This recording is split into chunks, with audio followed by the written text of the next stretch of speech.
Hi there, BookTube. It's late September and time I talked about my Victober reading plans, all the wonderful Victorian literature I'm going to read in October. Now, it is the 10th Victober, would you believe? And we're going a bit wild, 10 hosts, 10 challenges and a group read. Ever since we were making these plans in the secret Victober HQ, somewhere in an underground bunker with high security, talking about what our challenges were going to be. I've been starting to plan my Victober TBR. So, but all the conversation on the Victober Discord group over the last sort of month or so has also added to and adapted my TBR somewhat. And I will put a link to that Victober Discord server in the show notes, because do join it if you haven't already. And Discord is it's much easier to use than people think. And of course, it's free. Well, we wouldn't have our conversations there. So essentially, in October, I'm only going to be reading Victorian literature, with one exception. And I'll just quickly mention that. Now, if you follow this channel sort of outside Victober, you will know that I am co-hosting the Reading the Globe contemporary strand all year, and we've got a work of global fiction every month in 2025, and so obviously I have to read our October selection for that, and it's this Edo Souls by Stella Gaitano. It's translated by Sawad Hussain from the Arabic. It's a book by a woman author from South Sudan. How fascinating is that? It was written in Arabic in 2018 and the English translation came out in 2023. And it covers sort of 3 generations in Sudan's civil war and then the creation of the relatively new nation of South Sudan. Sounds brilliant. Anyway, it's not Victorian, so I will put it to one side now and get on to the Victober stuff. Now, I said we have a group read, and it's this. I have to say, on the Discord server, there was a very lively kind of competition over which book ended up as our group read, but it was Hester finally that got the most votes. And Hester is a novel by Margaret Oliphant. Now, Margaret Oliphant, it was a Scottish author, and she wrote a lot of books. This one came out in 1883. And it's one of her sort of best-known novels now. But she was a very popular novelist in her time. I think she started writing as a child. Her first novel was published in 1849. But in 1859, she was widowed and had a sort of extended family to support. And she wrote a lot because she needed the income that writing brought her. It's the first book by Margaret Oliphant that I've read, so I'm definitely looking forward to it. And we'll be doing a couple of chapters a day through the first 3 weeks of October. And if you want to get this or any of your Victober reading off to a storming start, on the 1st of October, we're going to be having a couple of live reading sprints, and there'll be one that's at lunchtime UK time. You'll have to translate that into, the time where you are. Hosted by Katie, and Roy and Hannah and Elizabeth are going to be at that one. And then in the evening UK time, Milena is hosting one, and I will be at that, and possibly there may be 1 or 2 others from the Victober host. We'll see. But so do join us, and I'll try and link to the live streams in the show notes again. So I should be starting Hester in the evening reading sprint. Now, Hester also is potentially a way of covering more than one of our 10 challenges, and where it sort of hits one of those challenges, I'll try and sort of mention it as I go along. But it's interesting because it's a book about a woman banker. a Victorian woman banker, amongst other things, but also a bit of a dramatic sort of family saga, feuds and love affairs, and so lots of fun to come. Now I'm going to work through the challenges and my choice for each of those, and sometimes I'll be doubling up and sometimes I'll have more than one choice. Kate's challenge is to read a book where friendship particularly features, and one of the things that I was sort of toying with picking to meet Kate's challenge was Three Men in a Boat by Jerome. To reread it because it's a book that I haven't read since I was like in my teens, I think, and it's a book about three friends and a dog that go on a boating trip on the Thames, and it becomes a bit of a comedy of errors. It's Victorian humour at its best. So I went and found the copy of Three Men in a Boat that I had on my bookshelves, and when I opened it, I found this. Okay, I'll share this with you. So, can you read that? It says, Gladys Smythe, with love from Irene and Ellis, 1/10/99. So this was given to my grandmother, Gladys Smythe, on the 1st of October, 1899. It was like a voice from the past saying, yes, Ros, you must read this for Victober. The 1st of October, 1899 would have been her 14th birthday. And how lovely that she was given this book. She was living in Australia at that time. That was where she was born, in Albury, in New South Wales. It actually says, there's a little sticker here from the place where the book was bought. P.W. Blake Book Bazaar, Dean Street, Albury. There you go. And this is actually the sort of 1889, well, the book was originally published in 1889, and this is the 1889 edition, but it won't be the first print run. It's just that there were repeated reprints over a few years of the 1889 first edition, and but it has the original. Obviously, it is of the time. It has like little pictures all the way through, and I'm now very much looking forward to it and feeling like I'm going to be in communion in bookish terms with one of my Victorian grandparents, of which I obviously had 4. There you go. Katie's challenge is to read something that is Victorian literature, but not a novel. Obviously, there's loads of options for that. But the thing that I've decided to do this year is read more Victorian short stories and a bit of a selection. Now, I'm not a great lover of short stories, if I'm honest. I mean, they're not my sort of first choice if I'm looking for something to pick up and read. It won't be a short story. But the Victorians did love short stories. One of the reasons for that is because they loved magazines and periodicals. They were really important in Victorian publishing. I think it's partly to do with rise in education and literacy, but books being expensive. So, it was more affordable to buy a magazine that had stories in it. And lots of the great Victorian novels were serialised in those magazines, but also they were packed with sort of essays and articles and short stories.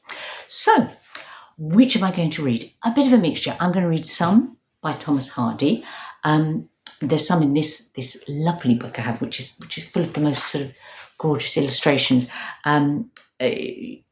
So I will pick at least one out of this. I will pick at least one from the wonderful, Project Gutenberg that can find you, loads of Victorian literature from his collection, Wessex Tales. There's a couple from that I particularly fancy. So, a bit of Thomas Hardy to go along with all the Thomas Hardy novels I'm reading at the moment with Jen the Librarian's sort of Thomas Hardy read-along. More of that anon. I'm quite curious to read some of more of Oscar Wilde's short stories. Now, I've read The Canterville Ghost, as most of us have, and I read the young, not the young king, the come on, Ross, get it right. The Happy Prince when I was younger, and I reread The Canterville Ghost last Victober, in fact. But I haven't read his other short stories, really. And this is a collection of them. I may read the whole collection, but the one that I will definitely read, and you will guess why from the name of it, is The Devoted Friend, because it's, again, a perfect match for Kate's challenge about reading about Victorians on friendship. But, I hope to also get to Lord Arthur Savile's Crime and all the stories in this. Another Victorian author who was a very successful writer of short stories that people don't always sort of perhaps think of in connection with short stories is Kipling, Rudyard Kipling. And there's a nice old edition of The Jungle Book. It was actually belonged to my mother and was given to her by her parents in Christmas 1929. There you go. Now, people's idea of The Jungle Book now, because of the film and so on, is that it's, was like a kind of coherent story. Actually, it was written in the form of short stories. There are 3 in this, which is The Jungle Book, and then the second Jungle Book has some more. But there's 7 stories in this book and a number of poems, and only 3 of them are actually about Mowgli. The other 4 are like just unrelated Kipling short stories. So I will read these. I also want to read or possibly listen to some of his stories from Plain Tales from the Hills, which was one of his earliest collections of short stories, which he wrote whilst he was living and working in India. The Victober enthusiasts amongst you will immediately spot why I might have in mind to read those ones in particular. And that's because of my Victober challenge, which is empire spotting. So to look out for references to objects from settings in countries, from characters that go to and fro or come from parts of the British Empire, which was, of course, huge in the Victorian era, huge in scope, but also huge in its impact on Victorian society. And I will do a video where I talk more, give a little kind of potted history come sort of literary sort of video about the British Empire in the Victorian era and before,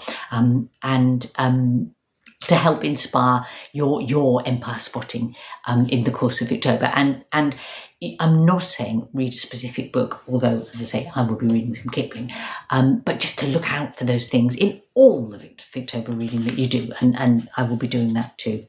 So that's my some of my short stories I have in mind for Katie's challenge. I will also be reading some poetry, and I'll come to that later, but that will also kind of fit with Katie's challenge, for sure. And a sort of an essay type thing. Well, I'll come to that later. So let's talk about Marissa's challenge. Marissa's challenge is a lovely one. It's to read something where a character changing their class or their class status in some way is a key element in the story. And for that, I'm going to be reading Thomas Hardy's The Hand of Ethelberta. Now, The Hand of Ethelberta is apparently one of the jolliest of Hardy novels. Perhaps it's thought of as not his best, not one of his best novels. And, you wonder if the two things are interconnected because, what do we love Hardy for? Misery. But this is a cheerier one, apparently. But the Ethelberta in the title is someone who does change her class status. She comes from a humble background. She gets some education. She's a teacher and then becomes a governess, young, only about 18, and marries kind of like above her station as a result.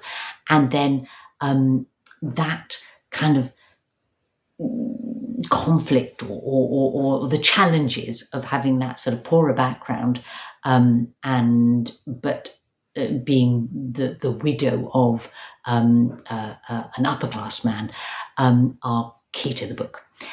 So I'm looking forward to this one, and this is the October book for Jen's Thomas Hardy read along, reading all his books in publication order. So what a joyous crossover for me.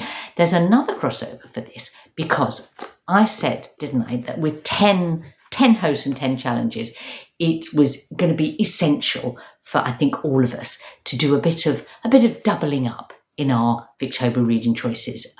Yeah, I mean, not even I am going to try and read 10 fat Victorian novels in a month.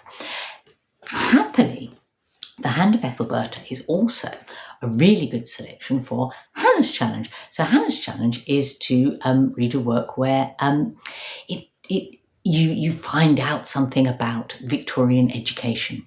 And as I said, Ethelberta was a teacher and a governess. There's another character in the book I know who's a pupil teacher. I know that education is going to feature in this book. So, and changing your status through education. So, 2 challenges, 1 book.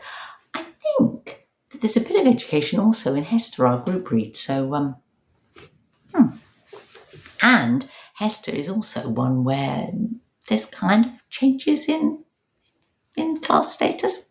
So, I think, as you probably, as I say, knock off a lot of Victober just by reading the group read. I'm also going to approach Hannah's Challenge from a slightly different angle. Okay, because I'm going to be reading some of the poetry of Eliza Cook. Now, Eliza Cook was a really interesting Victorian woman author. She came from quite a poor background. She was the 11th child of a brass worker. She was more or less self-educated, but became a well thought of popular published poet, and something of a campaigner. She campaigned around the rights of women, around the rights of the working class. She was a real believer in self-improvement through education. I'm going to be reading her poems, as I say. I will also be looking out for, can I find any articles or other writings by her that are on the education theme? And I'm planning to do a video about a little bit more about her and her life, kind of towards the end of October. So watch out for that one. And of course, that's another of my Katie's Challenge options, or will fit her challenge. So how am I doing? Quite well so far. I said that Hester was good for more than one challenge, didn't I? And Elizabeth's challenge is to read an underrated woman author. Now, Eliza Cook, obviously now an underrated woman author, because I bet not many of you have heard of her, and I hadn't till I did a bit of digging. Margaret Oliphant, the author of Hester, another underrated woman author from Victorian times. And so, that group reads ticking off a few, isn't it? Interestingly, neither of them would have been seen as underrated in their own lifetimes, far from it. They were both very popular. Eliza Cook's poem, The Old Armchair, is one of the most anthologized poems in the Victorian era. So, and, Margaret Oliphant was a bestseller. So, Jess's challenge is to read a book set in a different era. Now, this has given me the opportunity to read a novella by one of my favourite Victorian authors, and one that is, definitely not underrated, one that remains extremely popular. But her novellas are probably less read than her major novels, North and South and so on. And so this is Lois the Witch by, of course, I didn't say Elizabeth Gaskell. And this was published in, I think it was 1859. It's about Lois, a young English woman who is orphaned and is packed off to the United States, or what was then the British colony. It's there, the colony of Massachusetts, in fact, to Salem to live with her uncle. It was 1691, so, very much a different era. What do we know about Salem, Massachusetts at that time? Does it ring any bells? Yeah, the witch trials, the infamous Salem witch trials. And my understanding is that this story is about poor old Lois getting caught up in the Salem witch trials. So, novella, Elizabeth Gaskell, historical fiction, and also fits with Empire Spotting. So, irresistible. It also kind of works for me for Milena's challenge. Milena's challenge was to spin a colour wheel and read a book whose cover has got that colour on it somewhere, or even, if you're struggling, another edition of that book has that colour on it somewhere. And the colour that I got was amber, and there's definitely a sort of amber quality to the hands on Lois the Witch. There's a kind of amberiness about the hand of Ethelberta, and indeed on Lord Arthur Savile's Crimes, but the best amber is on this one. Yeah, that's just superbly amber, isn't it? And this is The Three Impostors by Arthur Machen. And Arthur Machen, another Scottish author, was a Victorian writer of Victorian and sort of into the 20th century of fantasy and supernatural stuff. So, perfect choice for Roy's challenge. Roy's challenge is to read some Victorian fantasy, and lots of exciting options. But I was keen to read this, which Roy had recommended. It was actually one of the possibles for our group read, although didn't get picked, but that got me interested in it. And The Three Impostors is a novel in stories, and they are absolutely stories of the supernatural, and not the sort of thing I normally read, to be honest, and I'm very much looking forward to it. 1895, this one came out. Oh, there's an interesting connection between this and Oscar Wilde. I'm reading some of Oscar Wilde's stories too, because obviously this was coming out kind of just around the time of Wilde's trial for indecency, and it made Machen's publishers panic because they felt there was an element of sort of kind of almost decadent quality to this book, and they tried to make him sort of expurgate it before publication, and he then toned down some of his other sort of the works that he produced, and he kind of went out of fashion a bit, but picked up again later on. There you go.